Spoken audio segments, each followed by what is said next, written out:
Dear friends, कैसे हो आप लोग। आशा करते हैं कि आप लोग बहुत अच्छे होंगे।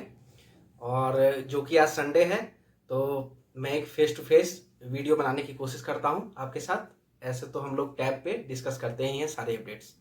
आज का जो ये दोस्तों वीडियो है, ये आपके हिसाब से और मेरे भी हिसाब से सबसे इम्पॉर्टेंट वीडियो है। डैट इज कि सर सैलरी मिलना किस डेट से स्टार्ट होता है। ये क्वेश्चन किसी बच्चे ने भी पूछा था और मतलब कि कह सकते हो कि सबसे इम्पॉर्टेंट क्वेश्चन है ये, क्योंकि सारा कुछ तो इसी के लिए हो रहा है दोस्तों।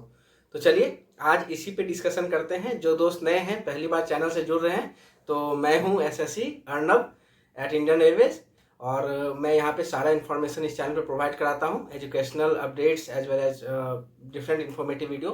तो आप सब्सक्राइब कर सकते हो चैनल को, कंटेंट अच्छा लगे तो लाइक शेयर सब लाइक शेयर भी कर सकते हो दोस्तों के साथ। तो चलिए, तो दोस्तों देखिए, थोड़ा कन्फ्यूजन सभी को होता है स्टार्टिंग में कि हम अभी जो हमें ज्वाइनिंग लेटर आया उसमें टेम्प्रोरी अपॉइंटमेंट लेटर लिखा हुआ है, तो ये क्या है, अपॉइंटमेंट है, ज्वाइनिंग है, ट्रेनिंग के बाद वाला ज्वाइनिंग क्या होता है। तो चलिए ये सारा डाउट आज क्लियर कर लेते हैं। ये भी पता चल जाएगा सैलरी बनना कब से, मतलब सैलरी बोलो, फर्स्ट तो स्टाइपेंड होगा और फिर सैलरी। तो स्टाइपेंड बनना कब से स्टार्ट होता है और मिलता कब है, और इस बीच में क्या क्या प्रोसेस होता है। तो चलो आज सभी डिस्कस कर लेते हैं हम लोग। इसके बाद कोई भी डाउट आपको नहीं बचेगा इसको लेके। तो चलिए, आपको जो अभी दोस्तों टेम्पोररी अपॉइंटमेंट लेटर मिल रहा है फाइनल पैनल आने के बाद, ये है अपॉइंटमेंट। यहाँ पे आप जाओगे और अपने डिवीजन में जाओगे या फिर वर्कशॉप में जाओगे या प्रोडक्शन यूनिट में जाओगे, जैसा आपका पोस्टिंग हुआ है वहाँ पे फिर आपका वो लोग थोड़ा एक डॉक्यूमेंटेशन कराते हैं। उसके बाद आपको एक फॉर्म भराते हैं कि आप रेलवे ज्वाइन करने के लिए एकदम तैयार हो। वो आप छोटा एक नॉर्मल सा फॉर्म होता है जिसको कि योगदान फॉर्म भी कहा जाता है। तो वो आप भरोगे और वहाँ पे आप अपॉइंटमेंट ले लोगे। ठीक है, ये अपॉइंटमेंट है, ये ज्वाइनिंग नहीं है, और इसीलिए आपको टेम्पोररी अपॉइंटमेंट लेटर ही नाम है जो आपको लेटर आता है। टेक्निकली ये होता है।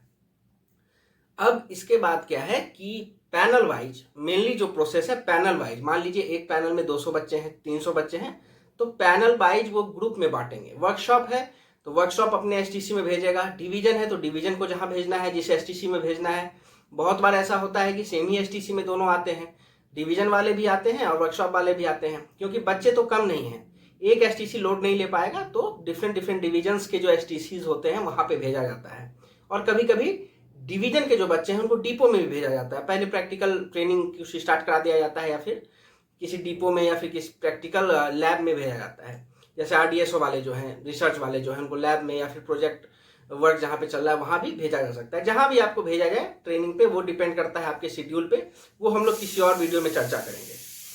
आज का जो हमारा मुद्दा है कि देखो दोस्तों, जैसे ही आपको वहाँ से ट्रेनिंग मेमो मिलेगा, आप वहाँ अपॉइंटमेंट ले लोगे रेलवे का, उसके बाद आपको ट्रेनिंग मेमो मिलेगा, लिस्ट निकलेगा कि मान लीजिए 200 बच्चों का 4 बैच बना, 50 बच्चों का, 50 को मतलब 4 जगह पे भेज दिया गया।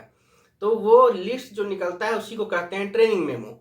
उस मेमो में लिखा होगा, जैसे कि वो हम लोगों का निकला था 20 तारीख को, 20 सितंबर 2020 वो मेमो निकला था। मगर मेमो में लिखा हुआ था कि आपकी ट्रेनिंग स्टार्ट होगी 29/9/2020 से। कहाँ पे?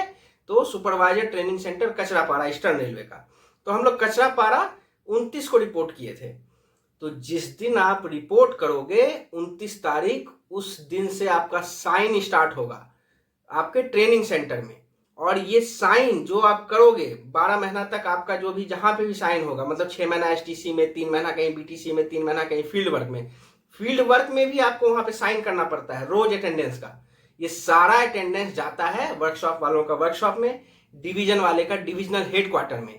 ये अटेंडेंस भेजा जाता है, उसी अटेंडेंस के बेसिस पे आपका स्टाइपेंड बनता है। समझ रहे हो ना?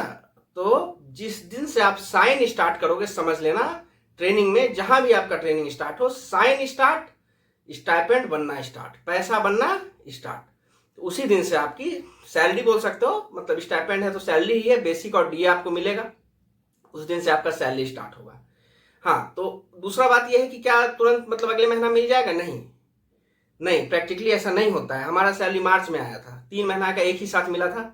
और मजा आता है आप लोगों को, मान लीजिए अभी बेसिक है 35,400, बाद में बढ़ेगा एच पे में, उस पे ऊपर अभी 58%, 3% 2-3 दिन पहले ही बढ़ गया डीए, आपको पता ही है। तो 58% डीए लगा के अच्छा खासा आपका सैलरी मतलब 60,000 के लगभग, क्योंकि कटता कुछ नहीं है। एनपीएस अभी नहीं कटेगा, ट्रेनिंग के बाद जब ज्वाइनिंग करोगे, ट्रेनिंग के बाद जब जहां पोस्टिंग होगा उसको कहते हैं ज्वाइनिंग, ठीक है। वो ज्वाइनिंग जब करोगे तब आपका एनपीएस कटना स्टार्ट होगा, अभी नहीं कटेगा। प्रोफेशनल टैक्स कटेगा स्टेट का 100-200 रुपया, उससे कोई लेना देना नहीं है। आपको डीए प्लस बेसिक एक मुश्त मिलेगा, 60,000 के लगभग सैलरी बनेगी आपकी, वही दिसंबर तक अगर वहां पे आपका ट्रेनिंग स्टार्ट हो ही जाएगा। तो 60,000 इंटू मान लो 2 महीना 3 महीना का एरियर करके मिलेगा पहली बार, फिर रेगुलर हो जाएगा। तो 1,20,000 या 1,80,000 एक ही बार आपके अकाउंट में आएगा। तो वो कितना मजेदार होगा आप सोचिए, और अभी से मजे कीजिए। तो ट्रेनिंग सॉरी सैलरी को लेके कब मिलेगा नहीं मिलेगा ये डाउट अब आपका शायद सॉल्व हो गया होगा, और कुछ बचा नहीं होगा इसमें। और हाँ, एक चीज और है कि जिनका ट्रेनिंग उनकी वजह से वो लेट करते हैं, ज्वाइन नहीं करते हैं, ट्रेनिंग में साइन नहीं होता है, तो सैलरी उतने दिन की स्टाइपेंड आपको नहीं मिलेगी दोस्तों। क्योंकि ट्रेनिंग में जाते के साथ आपको एक WI नंबर अलॉट होता है, वो टेम्प्रोरी नंबर होता है बस ट्रेनिंग भर के लिए। उसी WI नंबर से आपको एक कार्ड भी मिलता है, आई कार्ड। तो ये सब जरूरी चीजें हैं, तो थोड़ा समझ लीजिएगा, जान लीजिएगा, ठीक है। तब तक के लिए दोस्तों धन्यवाद, मिलते हैं फिर किसी नेक्स्ट वीडियो में।